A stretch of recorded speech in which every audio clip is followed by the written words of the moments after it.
Another blessed day. We thank God for another blessed day. I want to thank God for allowing me to make this video, and I want to thank God for allowing you to watch the video. Yeah, real quick, guys, I want to make a quick video on how to replace a small item on a vehicle that could actually extend your vehicle's mileage, extend your engine life, push your car well over 100,000 miles, and keep on trucking into the 200 to 300. And who knows, you might be lucky enough to scratch 400,000 miles on your original motor. It's all about maintenance, especially when we're living in an era now where some people say they don't make them like they used to. But I'm going to show you how to replace the PCV valve. That's the crankcase, that's the positive crank ventilation valve. Positive crank ventilation valve. And it's basically just a bunch of pressure, that excess pressure that gets built up inside of the engine. And this valve allows you to allows the engine to breathe, to spew out a little bit of that excess pressure, because if it didn't, oil will spew out of all of the seals, and that wouldn't be a good day.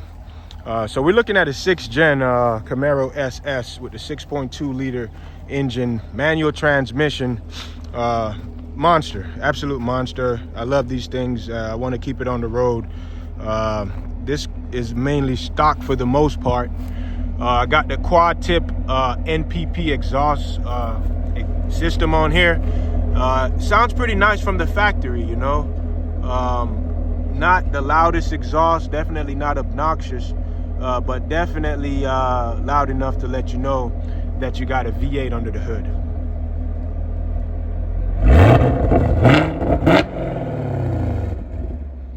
Okay, let's go ahead and replace that valve so we could keep this thing sounding nice and trucking for the long haul. Okay, guys, we got the hood popped, and there she is in all her glory. You're looking at a 6.2 liter. That's 376 cubic inches for those muscle car guys back in the early days where they used to measure the engine by cubic inches. 455 horses, 455 torque, direct injection, all aluminum, Gen 5 LT1. Just absolute beauty of an engine. They brought the compression all the way up to 11.5 to 1. But without further ado, let's jump right into it. We're gonna first start by removing the Camaro covers, and they pop right up. They got these tabs that you just pull them off. I'm gonna put that to the side. Same thing over here on this side. Just pop it right up. Be careful with this line, because that's the fuel. That's the fuel line that goes straight down into the direct injection. So this is a fuel line, and if you notice, it's half metal and then half of like a mesh tubing like material here that they use. So this area is flexible, but be very careful that you don't bend this. Next, we're gonna see that these have some pins posted here. You're gonna be looking at a 10 millimeter deep socket to get that job done. You can go ahead and pair that with an extension 3/8 ratchet.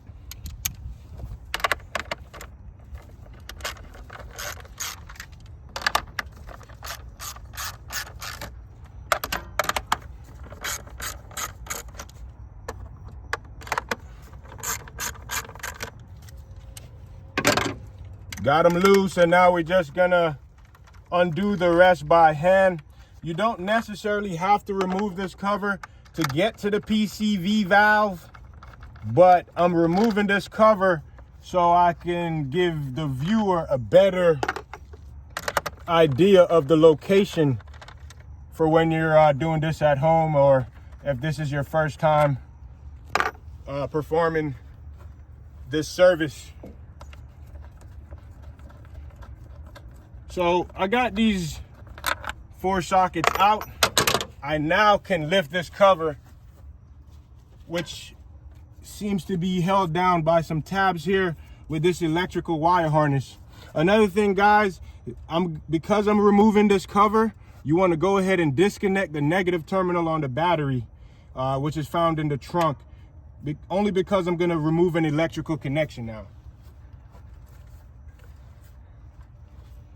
So I'm gonna remove this electrical connection. As you can see, it's the only way we can get the cover off. You just push down on the tab and pull backwards, and that should come right off. I'm next gonna use a prying tool to get up underneath. They got some plastic clips here that holds this wire harness in, and you gotta get that up and removed before you can pull this cover off. Just take your time. Some of them just popped right up, which is a good thing. And be careful, we got wiring. We don't want to, you know, pop anything or damage anything. So just nice and easy, just take your time. And we're just prying up to get these clips loose from this electrical connection. And I'm gonna show you now these tabs that I was talking about, which are right here. Now that this is free, this cover should come right up. Just be mindful of this end here on this electrical connection. It's kind of protruding out. So I kind of want to shift to this side so I could clear this, so that way I could get it out. And still being mindful of that fuel line that I spoke of earlier. So now just slide, and like look at here. We still got these clips here. You want to clip back on that to release that mesh type of part of the hose that I spoke about. And like I said, this part is pretty flexible, so you got a little bit of wiggle room there. And then boom, the cover comes right up. We're now looking at the LT1. They got a little pad in here, maybe like a heat protection padding. Just sits on top of the manifold, but we're not worried about that. If you pay close attention, you'll see on this particular engine, there's an aftermarket oil catch can. The reason why I'm running an aftermarket oil catch can is to simply just help to keep the intake manifold a little bit cleaner. If you pay close attention, General Motors have thought this engine out a lot. They've installed what's known as a factory catch can right here. That's what this is. This is a factory catch can that drains it back into the oil pan. Because a lot of these direct injection engines suffer from carbon buildup. So this manufacturer really thought it out. And this service that you're doing is gonna help to prevent your car from getting carbon buildup. But long as you're using the right fuel, you're not driving the car like a granny, and you're doing this service that I'm doing now, check the PCV valve, replace it or clean it if it's dirty. And like I said, you got to do that Italian tune-up. You got to bring those RPMs up. You can't just drive it like a granny, especially if you lived in the colder climates. But I digress. So now, to get this going, we're going to have to remove these hoses that leads to the catch can. And if you do not have a catch can on your vehicle, your setup is going to look like this. I'm going to grab something to show you. Your setup is going to look like this. This is the factory hose that is originally on the vehicle, and you can see it got a sign here that says valve and an arrow. So this hose, bottom hose, goes to the purge. Not the purge, but the PCV valve, and this top hose connect to the manifold. So this is how it would look on your car if you do not have an oil catch can. So now I'm simply just going to push down on the tab and pull this connection back. Should come loose. Nice and easy. Same thing on this bottom one. Go ahead and look down there. It's kind of tucked down in there, but that is where your PCV valve is. So same thing I'm going to do. I'm going to reach under, get to that little button here is what I'm pressing on this one. Just take your time, guys. Sometimes it's a little difficult to get to it, but it will come. And as you can see, I'm just gonna put these to the side, put that out of my way, and go ahead and look down in there. That right there is your PCV valve. I'm gonna show you how to remove that. Check it to see if it's dirty, see if it's still functioning, or also I'm gonna show you how to replace it.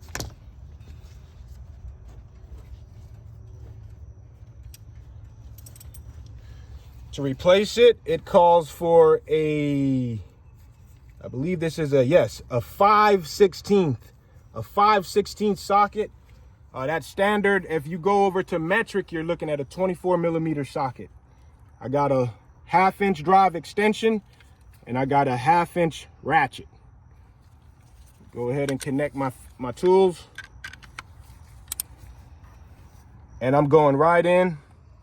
Take your time when removing this, guys, because it is plastic. You don't want to damage it. So take your time.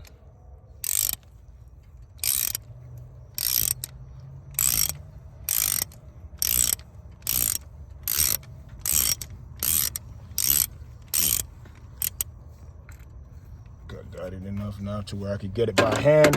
So I'm just gonna reach in there and fish it out.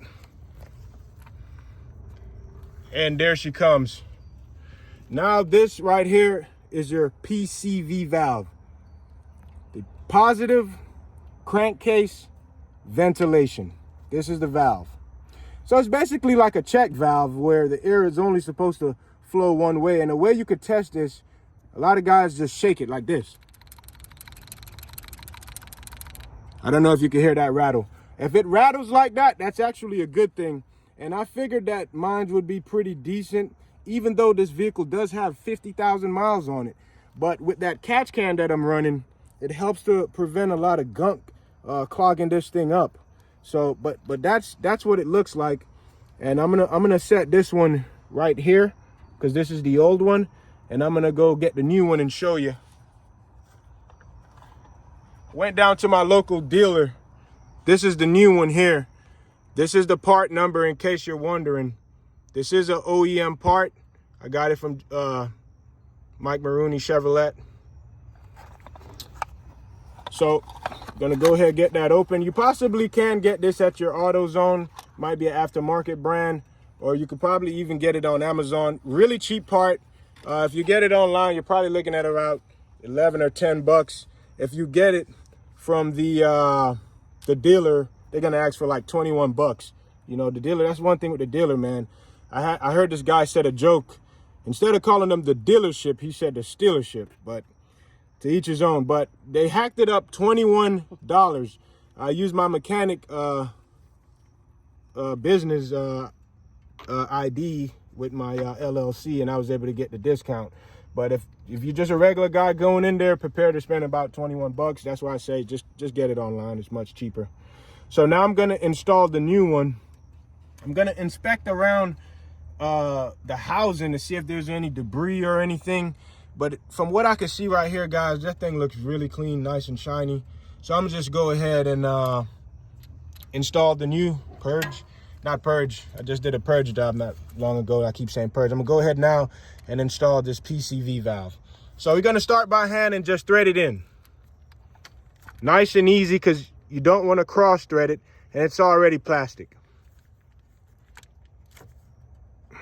Be careful if you're working on a hot motor, because you're gonna get really close to the block and the heads and all of that, the valley. So if the motor's hot, guys, just be real careful. So I did enough right there by hand, and now I'm gonna go ahead and get my ratchet and socket and just tighten the rest nice and easy.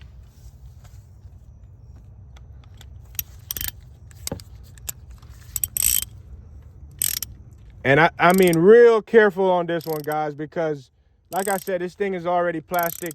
You definitely don't want to go Hercules here. You just want a nice and easy turns, nice and easy turns, nice and slow. The last thing you want to do is break this valve. Then you're gonna have to get a new one. Thank God it's not expensive, but you still just want to be nice and careful. Take your time.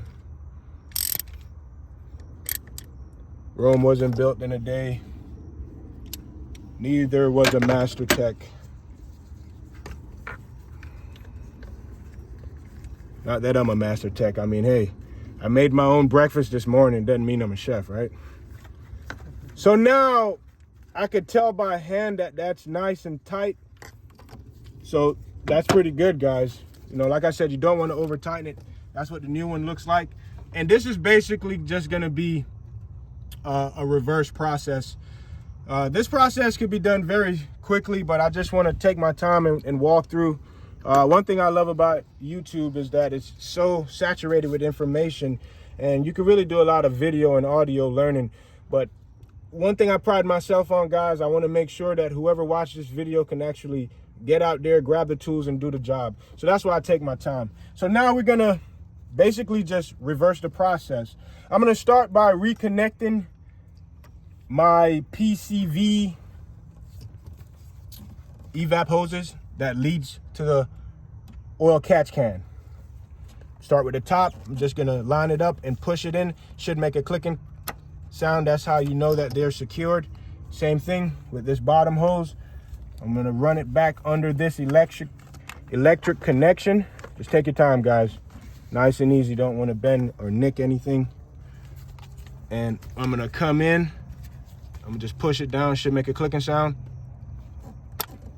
There it is. So we know that's secured. And that's what it looks like when it's secured.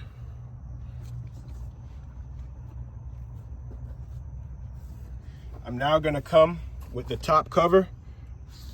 Nice and easy. I'm going to go ahead and lift the fuel line and just kind of get it in place, but not fully. But I just kind of want to get it like that.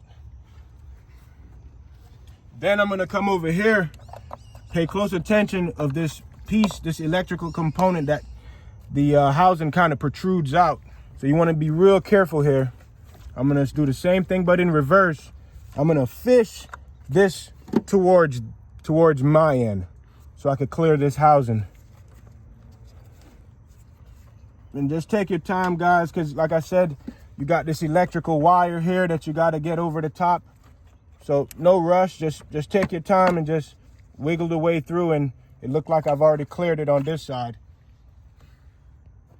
So now I'm going to roll back over here and just make sure that this side is seated, which I'm simply just fishing this wire harness back to the top, and boom, there it is. I'm seated. Now that I'm seated, I'm gonna reconnect these little plastic clips that holds the wire harness back to this cover. Just gonna push these right back into the hole. Nice and easy.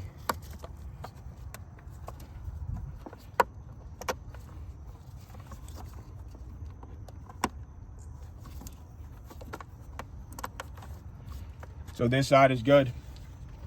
Come over to the right side, and I'm pretty much doing the same thing. Pushing these clips back down into the hole. Securing the wire harness.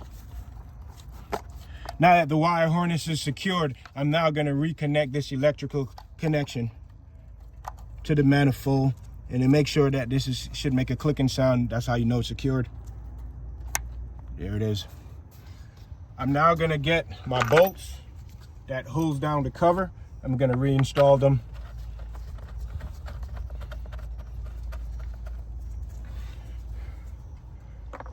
Technically, you should do like a cross pattern every time. I'm so used to that, but with this cover, we should be fine.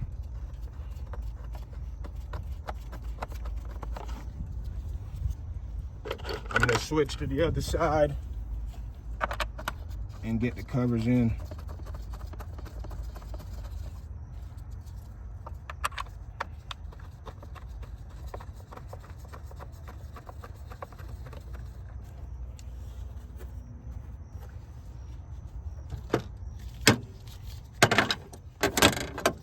And then we're just gonna snug them down.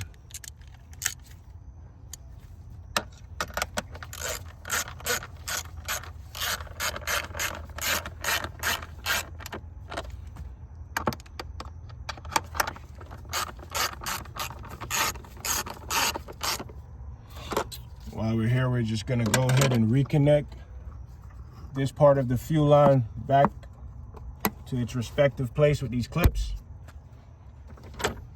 And we're gonna snug down the other side.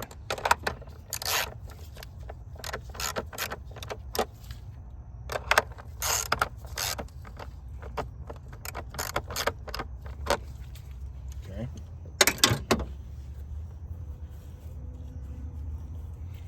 gonna reinstall back the covers. You'll know what side goes where, because this particular cover got a cutout, so you know that's gonna go on that side where the fuel line is. I'm gonna set that there for now. Grab the other cover, and then I'm gonna go ahead and line this back up. And like I said, guys, you're just lining it up with these rubber grommets. Go right into the top portion right here, into this pole where the bolt is, right on top, and just push down and it should just snap right into place like that. Same thing on the other side. Just be real careful with this fuel line. We're gonna fish it through. We're gonna fish it through. Boom, just like that. See how I hooked that right there? And then I'm gonna come in. I'm gonna come in and make sure that these are lined up. Then I'm gonna push down. And boom. That's the job, guys. So I'm gonna go over some of the symptoms.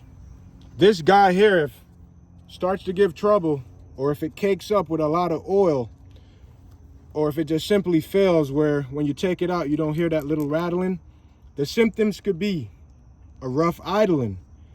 The symptoms could also be white smoke coming out of the tailpipes.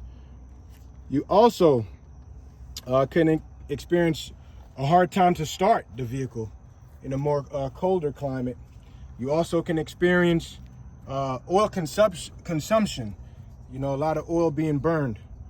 In severe cases, the engine can actually start to leak oil out of the seals, of your rear main seal, your front main seal, your gaskets, because what's happening is this check valve is not working properly, so the excess pressure is not being able to ventilate. So now it's going to just force its way out however it can, and that happens to be through the seal. So your engine could start leaking oil.